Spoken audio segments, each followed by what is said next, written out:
So parents come and they see those children's files, and they start to write about their children's learning and development, and they get excited about it. We lend them a camcorder, we lend them a camera, they start taking photographs. There are dads who are, what's they called? I keep calling it YouTube, it's not YouTube, it's Facebook.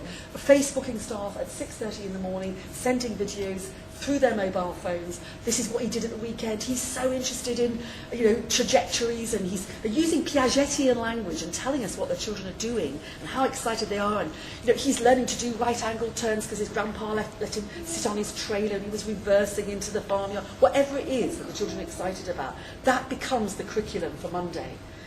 That's how you engage children who are normally disenfranchised in the education system, by building on what excites their learning. I've also heard stories about community consultation, like you had a big local meeting and now it's gone to a smaller group making the decisions, and there are other people who are still around.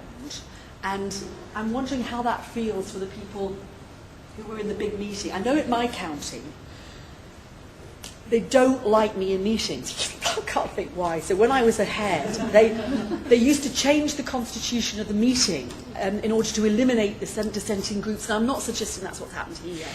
And I'm sure there were good pragmatic reasons to make the meeting smaller. But we have to be ethically pragmatic, and we have to put up with dissident voices and difficult meetings and large groups, as well as going off but if the large group feels that the small group is going off and making the decisions, that is highly problematic. In fact, it would make me quite angry if I was a participant. So whether that's happened or not, whether the intentions are good or not, you've got to move forward. So you're going to have to make decisions around this community consultation. Could it happen, in one of the meetings we went to, it was the neighbourhood house saying that they hadn't been consulted with, and by the end of the meeting, and we nearly had a fist fight, by the end of the meeting was going to happen in the community house. Could that happen here?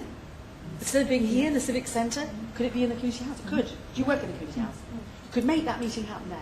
It'd be good. So we could shift where we have the meeting. You're a gorgeous worker in childcare and you work with children and families. If we wanted to have an evening meeting, because you work a lot, and you said to me a beautiful thing, you don't expect the families to go to the services, you go with them. Now that's in the tradition of Susan Isaacs, who in 1929 said, don't take your child for a walk, go with them. Enjoy it, be there. So you don't expect your parents who use your service, who are in a vulnerable community, to go off and find the professional. You'd go with them. And a lot of parents say, if you don't come with me, it's like the group, we have a daytime group and an evening group for bitching about how rubbish we are as professionals running this service, basically. It's how it feels on a bad day. It can be celebrating what we do on a good day. But parents always say, can I bring a friend? Because if you want to say something critical, you want your mate next to you, can I bring a friend? Because you're not going to say it. These people have power over your child. They're going to either be nice to your child or nasty to your child. Little do the parents know that the more you're involved, the less likely professionals are to take it out on your child, actually. Because, the power shifts and the balance shifts. Those people are going to be working with my child, teaching my child. They've got to be the very best people.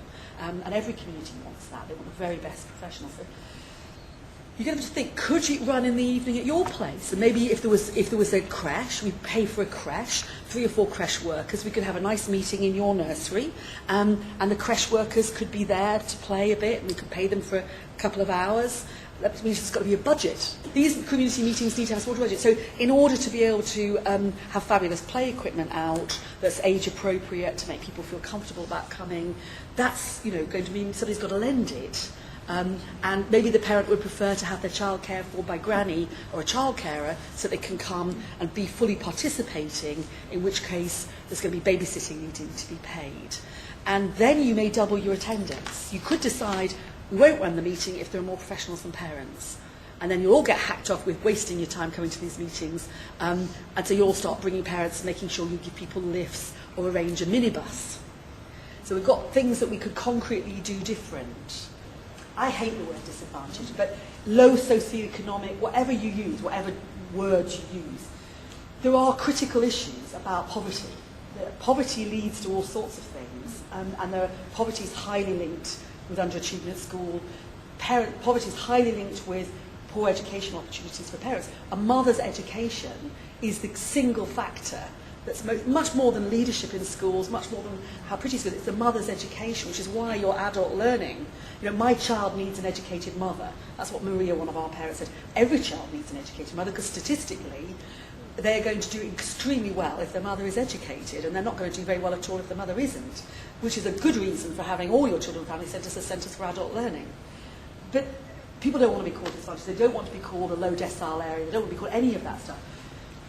But I think we can't fudge the data. Data is really useful. So if the data is saying low uptake on breastfeeding, if we know that breastfeeding is fundamentally important to children's learning and development, then we've got to try and do something about it. So it's trying to get them, but it may not be the starting point. I think for me, it's don't start with what you think is a good idea for this community.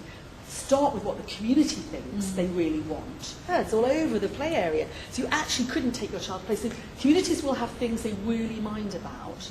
And it may not be what the starting point you'd mostly like, but chances are if you could start talking to them in a non-bureaucratic, jargon-free way, you may find out, and it probably will be second chance education. So what you're saying is get rid of some of the jargon bus challenge. And I use it, other people use it.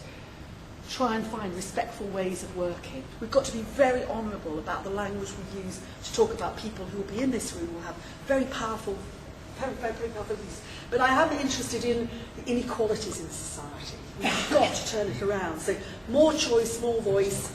In this project, it'll be the people with less choice, less voice.